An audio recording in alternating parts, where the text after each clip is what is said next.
Mateus capítulo 27. Assim que o dia amanheceu, todos os chefes dos sacerdotes e os líderes religiosos, anciãos do povo, conspiraram para condenar Jesus à morte.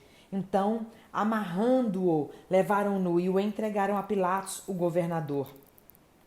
E sucedeu que Judas, seu traidor, ao ver que Jesus tinha sido condenado, sentiu terrível remorso e procurou devolver aos chefes dos sacerdotes e aos anciãos as 30 moedas de prata e declarou: pequei, pois traí sangue inocente. Mas eles alegaram: o que temos a ver com isso? Esta é a tua questão. Judas atirou então as moedas de prata dentro do templo e, abandonando aquele lugar, foi e enforcou-se. Entretanto, os chefes dos sacerdotes ajuntaram as moedas e comentaram: é contra a lei depositarmos este dinheiro no cofre das ofertas, pois foi obtido a preço de sangue. Mas concordaram em usar aquelas moedas de prata para comprar o campo do oleiro e formar um cemitério para estrangeiros. Por esse motivo ele se chama Campo de Sangue até estes dias. E assim se cumpriu o que fora anunciado pelo profeta Jeremias. Então eles tomaram as 30 moedas de prata, o valor que lhe atribuíram os filhos de Israel, e as usaram para comprar o campo do oleiro, assim como o Senhor me havia indicado. Jesus foi conduzido à presença do governador, e este o interrogou: és tu o rei dos judeus? Afirmou-lhe Jesus: tu o dizes. Então passou a ser acusado pelos chefes dos sacerdotes e pelos anciãos. Mas ele nada respondeu. Foi quando lhe questionou Pilatos: não ouves a acusação que todos levantam contra ti?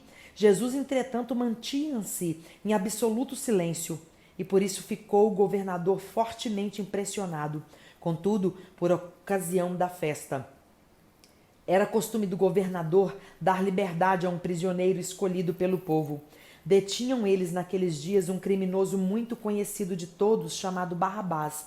Então Pilatos dirigiu-se à multidão que ali se havia reunido e lhes propôs: a quem desejais que eu vos solte? A Barrabás ou a este Jesus que é chamado de Messias? Isso porque tinha conhecimento de que o haviam entregado por inveja. E aconteceu que, estando Pilatos sentado no trono do tribunal, sua esposa lhe havia dito a seguinte mensagem: enviado a seguinte mensagem: não faças nada contra este homem inocente, pois hoje, em sonho, muitas coisas sofri por causa dele. Todavia, os chefes dos sacerdotes e os anciãos influenciaram a multidão para exigir o livramento de Barrabás e a execução de Jesus. Então o governador entregou à multidão o dilema: qual dos dois homens quereis que eu vos deixe livre? Exclamaram eles: Barrabás! Pilatos ainda questionou-lhes: se assim é, que farei de Jesus que é chamado de Messias? Bradaram todos: crucifica-o! Outra vez insta Pilatos: por quê? Que crime cometeu este homem? Apesar de tudo, a multidão esbravejava ainda mais furiosa: crucifica-o! Percebendo Pilatos que não conseguia demover o povo, mas ao contrário, um princípio de tumulto já era visível, ordenou que lhe trouxessem água, lavou as mãos diante da multidão e exclamou: estou inocente do sangue deste homem justo. Esta é uma questão vossa. E todo o povo respondeu: caia sobre nossas cabeças o seu sangue e sobre nossos filhos. Diante disso, Pilatos soltou-lhes Barrabás, mandou que Jesus fosse flagelado e o entregou para ser crucificado. E sucedeu que os soldados do governador conduziram Jesus ao pretório e agruparam toda a tropa ao redor dele. Despojaram-no de suas vestes e o cobriram com um manto vermelho vivo. Trançaram uma coroa de espinhos e forçaram sobre sua cabeça. Puseram em sua mão direita um caniço e, ajoelhando-se diante dele, escarneciam, exclamando: salve, salve, ó rei dos judeus! Cuspiram nele e, tirando o caniço de sua mão, espancaram-lhe com ele a cabeça. Depois de haverem zombado dele, despiram-lhe o manto e o vestiram com suas próprias roupas. Em seguida o levaram para ser crucificado. Assim que saíram, encontraram um homem da cidade de Cirene chamado Simão e o obrigaram a carregar a cruz. chegaram a um lugar conhecido como Gólgota, que significa lugar da caveira. Deram-lhe para beber uma mistura de vinho com absinto, mas ele, depois de prová-lo, negou-se a beber. E aconteceu que, após sua crucificação, dividiram entre si as roupas que lhe pertenciam, jogando sortes, e se acomodaram ali para o vigiar. Acima de sua cabeça fixaram por escrito a acusação forjada contra ele: este é Jesus, o Rei dos Judeus.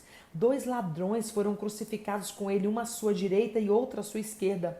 As pessoas que passavam lançavam-lhe impropérios, balançando a cabeça, e exclamavam: ó tu que destróis o templo e em 3 dias o reconstróis, agora salva-te a ti mesmo, desce desta cruz se és o Filho de Deus.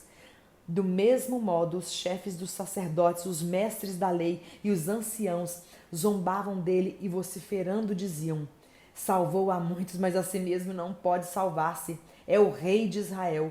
Desça agora da cruz e passaremos a crer nele. Pregou sua confiança em Deus, então que Deus o salve neste instante, se verdadeiramente por ele tem piedade, pois afirmou: sou filho de Deus. Igualmente, o ultrajavam os ladrões que ao seu lado haviam sido também crucificados. Então, profundas trevas caíram por sobre toda a terra, do meio-dia às 3 horas da tarde daquele dia.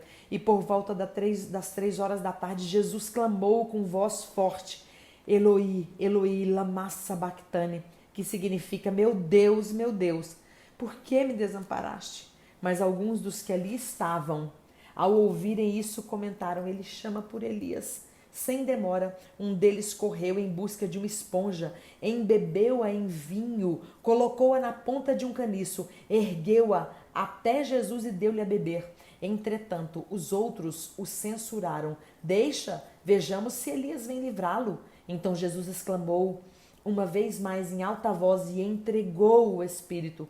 No mesmo instante, o véu do santuário rasgou-se em 2 partes, de alto a baixo.